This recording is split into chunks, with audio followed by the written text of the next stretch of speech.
Handog ng ayudang medikal mula sa Bangsamoro Government o Ambag ang 60 million pesos na financial assistance sa Cotabato Regional and Medical Center.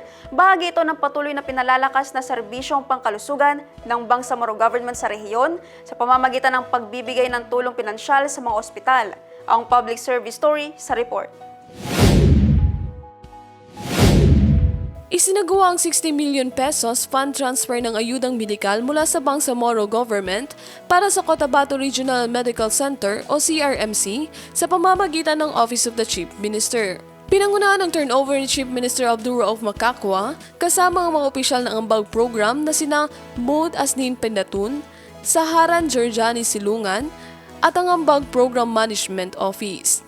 Personal namang tinanggap ni CRMC Medical Center Chief 2 Dr. Ismael Dimaren ang nasabing pondo bilang suporta sa patuloy na pagpapabuti ng serbisyo at pagpapalawak ng akses sa dekalidad na gamutan para sa mga pasyente.